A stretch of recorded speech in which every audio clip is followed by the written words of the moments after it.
नमस्कार, आप देख रहे हैं एमपी न्यूज। मैं हूं निधि आपके साथ और स्वागत आपका एमपी न्यूज के खास कार्यक्रम न्यूज रूम में। कुछ खास अपडेट जहां हम आपके लिए लेकर आए हैं। फिलहाल मध्य प्रदेश की सबसे बड़ी और सबसे खास अपडेट जो है वो बनी हुई है कोविड-19 को लेकर, कोरोना संक्रमण को लेकर आपको हम कुछ अपडेट्स देना चाहेंगे। कुछ नंबर्स आपके सामने रखेंगे। मध्य प्रदेश में कुल संक्रमितों की संख्या जो है वो 88,247 तक पहुंच गई है। यानी हम देख सकते हैं कि संक्रमण कितनी रफ्तार से आगे बढ़ रहा है। पिछले 24 घंटों में प्रदेश में सबसे ज्यादा 2,281 अब तक के नए संक्रमित मिले हैं। वहीं 34 लोगों की मौत भी हुई है।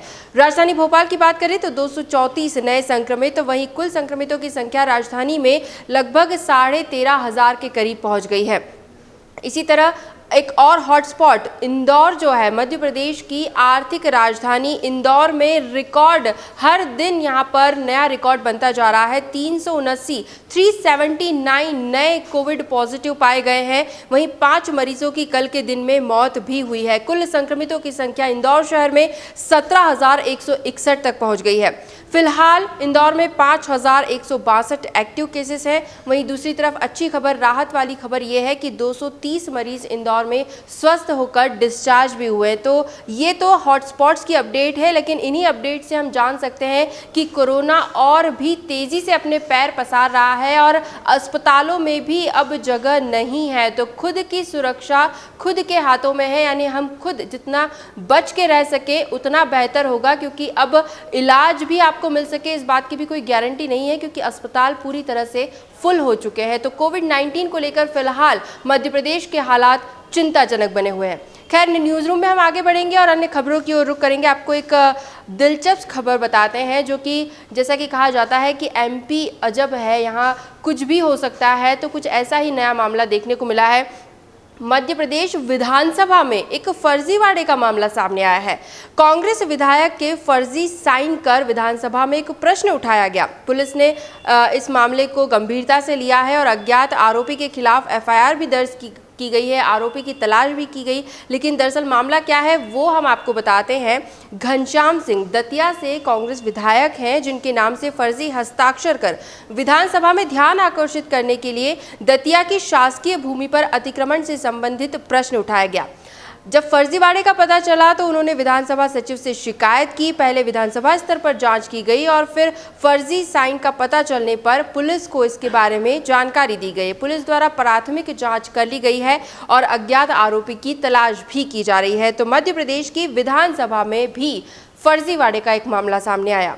खैर, अब बात करेंगे उपचुनाव से जुड़ी। तो उपचुनाव को लेकर कर्ज माफी का मुद्दा अभी भी मध्य प्रदेश में काफी गरमाया हुआ है। रविवार को प्रदेश के पूर्व मुख्यमंत्री कमलनाथ सांवेर में विशाल जनसभा को संबोधित कर रहे थे और इस दौरान कमलनाथ ने दावा किया है कि उन्होंने 15 महीनों में 26 लाख किसानों का कर्जा माफ किया है। वहीं उन्होंने सीएम शिवराज सिंह चौहान और ज्योतिरादित्य सिंधिया को खुली चुनौती देते हुए कहा कि अगर ये झूठ है तो वे इस दावे का खंडन करके दिखाएं। सिंधिया और शिवराज को आड़े हाथों लेते हुए कमलनाथ ने कहा कि दल बदल कर भाजपा में शामिल होने के बाद सिंधिया इन दिनों कांग्रेस के खिलाफ जमकर बयानबाजी कर रहे हैं, लेकिन जब वे कांग्रेस में थे तो किसान कर्ज माफी को लेकर उनकी सरकार की तारीफ करते नहीं थकते थे। शिवराज को लेकर भी उन्होंने कहा कि मुझे लगा था कि इतने वर्षों बाद अब वे झूठी घोषणाओं से बाहर निकल आएंगे, लेकिन अभी भी उनका झूठ बोलने का काम निरंतर जारी है। भाजपा सिर्फ घोषणा की राजनीति कर जनता को गुमराह करने में लगी हुई है। इसके अलावा कमलनाथ ने उनके 15 महीने के सरकार के कार्यकाल की उपलब्धियां भी गिनाई, लेकिन जनसभा को संबोधित करते हुए वे कुछ ऐसा कह गए जो कि फिलहाल काफ़ी चर्चाओं में है और इसे लेकर अब कांग्रेस पर, कमलनाथ पर आरोप भी लगने लगे हैं। क्या कहा उन्होंने वो हम आपको बता दें। प्रशासनिक अधिकारियों को लेकर उन्होंने टिप्पणी की है। कमलनाथ ने कहा कि जितने भी आईजी, डीआईजी, जितने प्रशासनिक अधिकारी हैं वो भाजपा का बिल्ला लेकर घूमना बंद कर दें, नहीं तो उपचुनाव के बाद उनकी वर्दी कहाँ होगी ये भी उन्हें पता नहीं चलेगा। कड़े शब्दों में, धमकी भरे स्वर में प्रशासनिक अधिकारियों को चेतावनी दी पूर्व मुख्यमंत्री कमलनाथ ने, लेकिन ये बात भाजपा को बिल्कुल भी रास नहीं आई है और भाजपा के दिग्गज नेता भी अब इस पर पलटवार कर रहे हैं और कमलनाथ को कड़े शब्दों में यहाँ पर उन पर हमला किया जा रहा है, कांग्रेस पर निशाना साधा जा रहा है कि आप प्रशासनिक अधिकारियों को लेकर इस तरह से कैसे कह सकते हैं। यहाँ तक कि बीजेपी की ओर से ये भी कहा जा रहा है कि वर्दी कमलनाथ की मोहताज नहीं है। तो ये जो मामला है ये भी फिलहाल गरमाया हुआ है और बीजेपी और कांग्रेस इसे लेकर भी अब आमने सामने हो चुकी है। खैर, हम बढ़ेंगे आगे अगली अपडेट की तरफ। तो दतिया में मुख्यमंत्री शिवराज सिंह चौहान और राज्यसभा सांसद ज्योतिरादित्य सिंधिया ने चुनावी सभा को संबोधित किया। वे भी चुनाव प्रचार प्रसार में पूरी तरह से जुटे हुए हैं और उन्होंने दिग्विजय सिंह और कमलनाथ पर निशाना साधा। ग्वालियर चंबल का असली गद्दार कमलनाथ और दिग्विजय सिंह को कहा गया है। मुख्यमंत्री ने कहा कि कमलनाथ ने सभी योजनाएं बंद कर दी थी, लेकिन अब उन्हें फिर से चालू किया जाएगा। हम सिर्फ और सिर्फ जनता के लिए राजनीति करते हैं। कमलनाथ तो कभी गांव के बीच पहुंचे ही नहीं है, उन्होंने कभी गरीबी या बीमारी देखी ही नहीं है। सरकार की योजनाओं के बारे में बताते हुए मुख्यमंत्री ने कहा कि अगले महीने से सिर्फ 1 महीने का ही बिजली बिल चुकाना होगा और बाकी जितने भी पिछले बिल हैं पिछले महीनों के, वे सब माफ़ किए जा रहे हैं। ये खास तौर पर उन्होंने कहा है क्योंकि बिजली बिल को लेकर भाजपा पर सवाल उठाए जा रहे थे। तो यहाँ पर मुख्यमंत्री शिवराज सिंह चौहान ने साफ कर दिया है कि अगले महीने से सिर्फ 1 महीने का ही बिल चुकाना होगा। पिछले जितने भी बकाया बिल हैं उन्हें रद्द कर दिया गया है, उन्हें भरने की ज़रूरत नहीं है। इसके अलावा और भी अन्य योजनाओं को सीएम ने जनता के समक्ष रखा, जिनमें गरीबों के लिए राशन और सरकारी नौकरी में भर्ती भी शामिल है। इसके अलावा ज्योतिरादित्य सिंधिया ने क्या कुछ कहा, उन्होंने भी पूर्व मुख्यमंत्री कमलनाथ को आड़े हाथों लिया और कहा कि वे मुख्यमंत्री बने तो सिर्फ यहाँ के लोगों की वजह से, लेकिन 15 महीनों में उन्होंने वल्लभ भवन से बाहर कदम तक नहीं रखा। गद्दार हम नहीं बल्कि दिग्विजय सिंह और कमलनाथ हैं जिन्होंने जनता के साथ धोखा किया है। तो कुल मिलाकर उपचुनाव के मौसम में बयान और आरोपों को लेकर भी सरगर्मी बढ़ती जा रही है और दोनों ही पार्टियां एक दूसरे पर कटाक्ष करती भी नजर आ रही हैं। इसके अलावा एक और अपडेट भी है। संघ प्रचारक हितानंद को मध्य प्रदेश भाजपा का प्रदेश सह संगठन मंत्री बनाया गया है। भाजपा के राष्ट्रीय अध्यक्ष जेपी नड्डा ने ये नियुक्ति की है।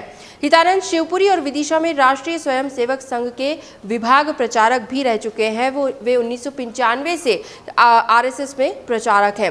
हितानंद भाजपा के प्रदेश संगठन महामंत्री सुहास भगत को असिस्ट करेंगे, यानी उनका सहयोग करेंगे और ये नियुक्ति उपचुनाव से ठीक पहले की गई है, इसीलिए चर्चाओं में भी बनी हुई है और ये भी माना जा रहा है कि भाजपा संगठन को मजबूती देकर उपचुनाव में पूरी ताकत से उतरने की कोशिश कर रही है। इसके अलावा एक अपडेट है एग्जाम्स को लेकर। आज से माध्यमिक शिक्षा मंडल बोर्ड की 10वीं और 12वीं की सप्लीमेंट्री एग्जाम्स पूरक परीक्षाएं शुरू हो गई है, जो कि 22 सितंबर तक चलने वाली है और यहां पर जिला और ब्लॉक स्तर पर परीक्षा केंद्र भी बनाए गए हैं। बड़ी संख्या में प्रदेश भर के छात्र छात्राएं इसमें सम्मिलित हो रहे हैं और साथ ही साथ कोविड-19 की जो गाइडलाइंस है उनका भी पालन किया जा रहा है परीक्षा केंद्रों पर, यानी मास्क और सोशल डिस्टेंसिंग जो अनिवार्य की गई है उसका पालन हो रहा है। यहाँ पर परीक्षार्थियों का तापमान भी जांचा जा रहा है और इस साथ ही साथ परीक्षा केंद्रों पर आइसोलेशन रूम्स भी बनाए गए हैं, यानी वो परीक्षार्थी जिनका तापमान जो है वो मानक से अधिक आ रहा है तो उन्हें आइसोलेशन रूम में बैठाकर वहां पर परीक्षाएं आयोजित की गई हैं। अंत में हम बात करेंगे मध्य प्रदेश के मौसम को लेकर। तो इस बार जैसा कि हमने देखा इस सीज़न में मानसून जो था वो तय समय से पहले आया था और इस बार विदाई जो है वो देरी से होने वाली है। तो भोपाल, राजधानी भोपाल के साथ ही प्रदेश भर के कई ज़िलों में अच्छी बारिश देखने को मिली है। राजधानी में वैसे कल के दिन की अगर हम बात करें तो दिन भर तो उमस और गर्मी का मौसम रहा, लेकिन शाम होते होते तेज़ हवाएं चलने लगी और फिर झमाझम बारिश राजधानी में देखने को मिली है। तकरीबन आधे घंटे तक ये बारिश चली है। भोपाल के साथ इंदौर में हम बात करें तो 21 मिलीमीटर, रतलाम में 2, उज्जैन में 5, सतना में भी 5 और छिंदवाड़ा में 7 मिलीमीटर बारिश दर्ज की गई है। मौसम वैज्ञानिकों के अनुसार बंगाल की खाड़ी में जो कम दबाव का क्षेत्र बना है उसी का असर मध्य प्रदेश में दिखाई दे रहा है और उसी के असर से अलग अलग जिलों में अच्छी बारिश देखने को मिल रही है। सोमवार को भी भारी बारिश के आसार हैं, हालांकि ये कुछ वक्त के लिए ही होगी और इसीलिए तापमान में कोई गिरावट इससे दर्ज नहीं की जाएगी, यानी कुछ देर अच्छी बारिश होगी लेकिन गर्मी हो सकता है कि वैसी की वैसी बनी रहे। आने वाले 1-2 दिनों के लिए कुछ जिलों में भारी बारिश का अलर्ट जारी किया गया है, वो हम आपको बता देते हैं।